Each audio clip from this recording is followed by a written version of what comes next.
Mahal? Sandali lang, mahal.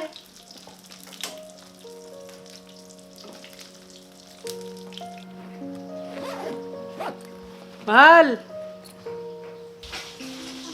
Bakit ka ba sumisigaw? Halika muna dito. Ngayon nga lang ako nag-day off, tapos ayaw mo pa akong samahan dito.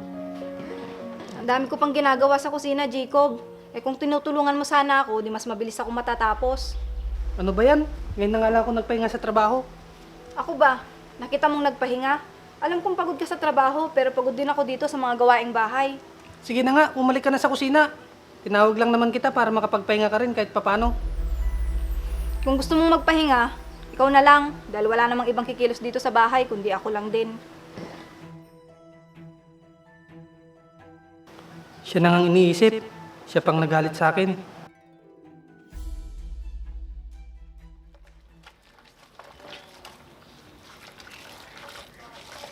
Oh, mahal, saan ka pupunta? Lalabas lang ako saglit. Akala ko ba gusto mong magpahinga? Nag-text kasi sa akin si paring Brian. Ibibigay daw niya yung order kong relo. Ah, sige. Basta, bumalik ka rin agad ha. Oo, babalik din ako agad. Sige, antayin kita mamayang hapon. Sige, mahal.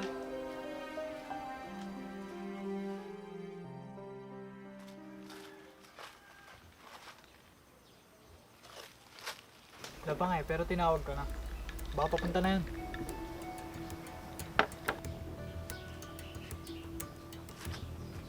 Oh, bakit alis ka agad? Pasensya ka na pre ah. Mapilit kasi tong si May.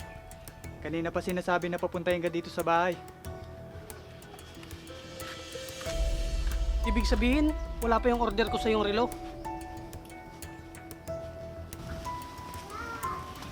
Umupo ka muna, masyado ka naman nagmamadali.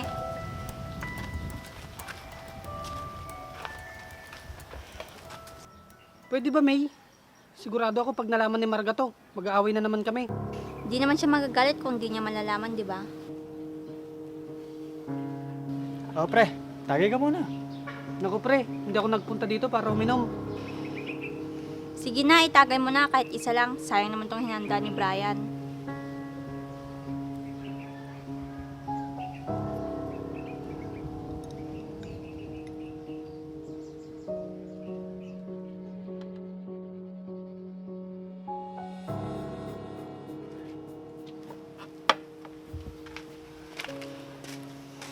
O, Jacob, tagay mo pa.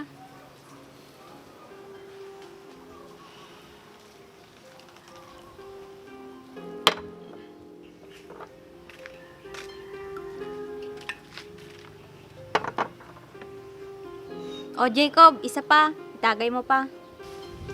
Pre, uwi na ako, hindi ko na kaya. Alam kasi ni Marga, saglit lang ako dito. Ano ba yan, Jacob? Ngayon na nga lang ulit tayo nagkita. Alis ka na agad. Text mo na lang ako pare, pag dumating na yung order ko. Sige pre, sandali lang. May kukunin lang ako sa loob ng bahay.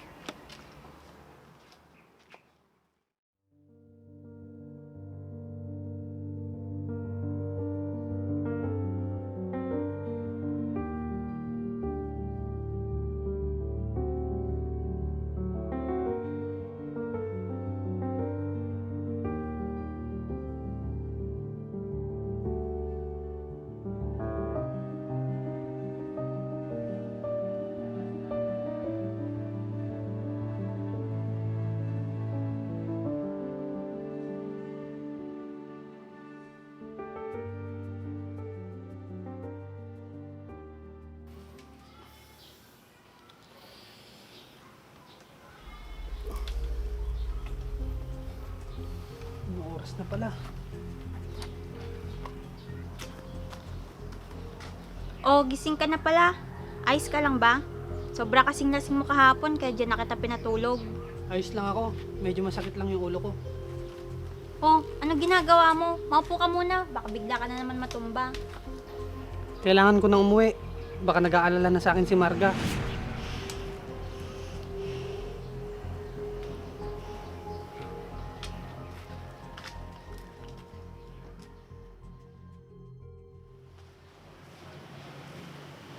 Oh, saan ka galing?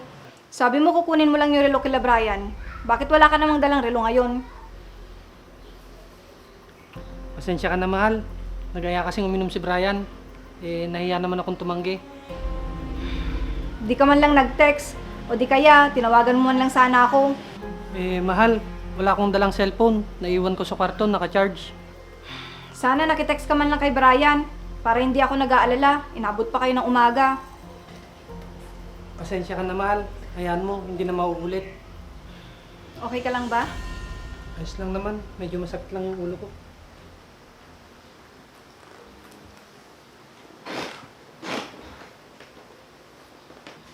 Gusto mo ba kumain muna para makainom ka ng gamot? Huwag na, mahal. Tulog lang sigurong katapat nito. Sige mahal, matulog ka na lang muna.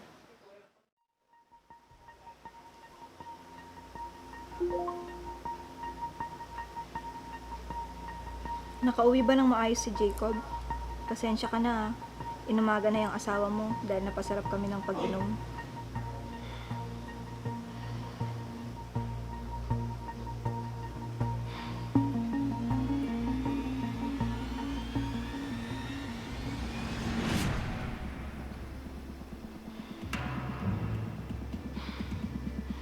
Jacob! Hoy, Jacob! Anong ibig sabihin nito? Si Brian pala ha? Napakasinungaling mo! Wala akong alam sa picture na yan, Marga. Hindi ko sinabi sa'yo yung totoo dahil alam ko magagalit ka. Pero mahal, wala akong ginagawang masama. Maniwala ka sa akin.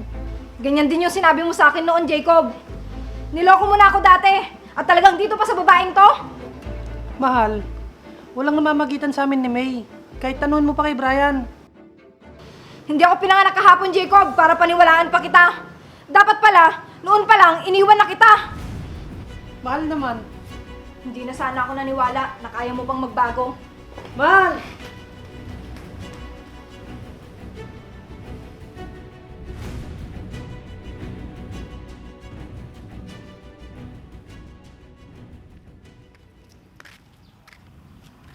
Marga?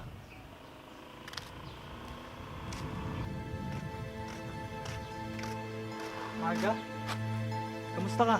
Nabalitaan ko yung nangyari sa inyo ni Jacob. Ayun ba? Wala yun. Nagpapasalamat nga ako dahil nangyari yun at nakalaya na ako kay Jacob.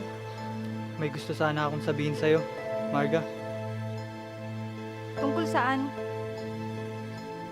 Tungkol sa totoong nangyari nung araw na yun. Wag na, Brian. Ayos lang talaga ako.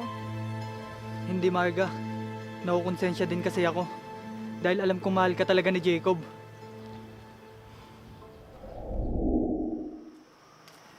Brian? Brian? Oh, May. Padalaw ka. Inom naman tayo, Brian. Wala kasi magawa sa bahay. Sige, May. Mamaya. Inaantay ko pa kasi si paring Jacob. Ha? Bakit? Papunta siya ngayon dito? Oo. Dumating na kasi yung order niyang relo sa akin. Ah, ganun ba? Pag mo sasabihin sa kanya nandito ako ngayon ha, baka hindi na tumuloy yun.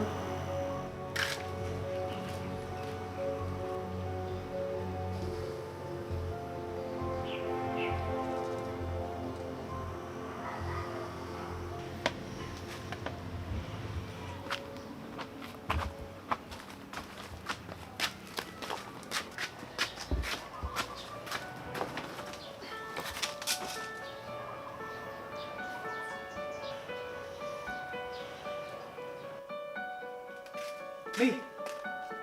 Anong ginawa mo kay Jacob? Malalagot tayo nito kay Marga. Dapat hindi mo siya masyadong nilasing. Huwag kang mataranta dyan, Brian. Wala akong ginagawa sa kaibigan mo. Teka, tatawagan ko si Marga. Baka nag-aalala na yun. Huwag na. Gusto ko lang naman makasama si Jacob kahit ngayon lang. Di ba matagal na kayong tapos ni Jacob? May asawa na siya ngayon. Oo, alam ko. Pero siya pa rin ang mahal ko. At hindi ako titigil hanggat di siya bumabalik sa akin. Ang kulit mo! Basta, tatawagan ko si Marga.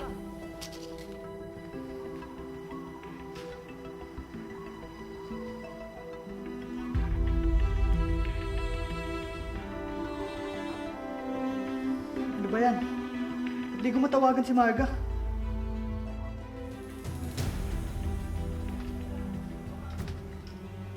Hoy, May! Ano ginagawa mo kay Jacob? Umalis ka nga sa tabi niya. Huwag kang makialam, Brian. Umuwi ka na nga sa inyo! Talagang dito ka pa gagawa ng kababalaghan! Oo na, alis na, pakialamero.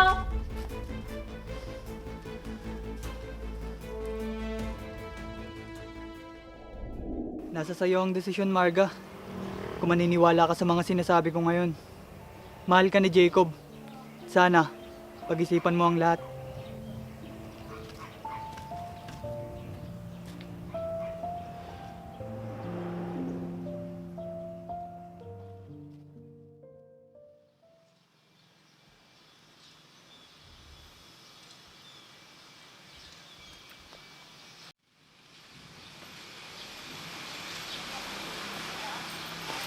Kanina ka pa ba dyan? Hindi naman, ayos lang. Buti pumayag ka na makipagkita sa akin. Oo, Jacob. Nakausap ko si Brian nung isang araw at sinabi niya sa akin yung totoong nangyari. Ibig sabihin ba nito, Marga? Pinapatawad mo na ako? Oo, Jacob. Talaga, Marga? Pangako, hindi ka magsisising pinatawad mo ko. Ginawa ko lang yung tama, Jacob. Masyado akong nagpadala sa emosyon ko. Kaya hindi na kita hinayaang magpaliwanag. Mahal kita, Marga. At ayokong mawala ka sa akin. Pangako, hindi na kita sasaktan. Sana nga, Jacob. Lalo na at magiging 3 na tayo sa pamilya. Hindi ako papayag na maging maayos kayo. Talaga? Buntis ka? Ibig sabihin magiging tatay na ako? Oo, Jacob. Hindi to maaari. Gagawa ako ng paraan para magkahiwalay kayo. Masayang masaya ako na magiging buo na ang pamilya natin, Marga. Ako din, Jacob. Masaya ako na matutupad na yung hiling natin.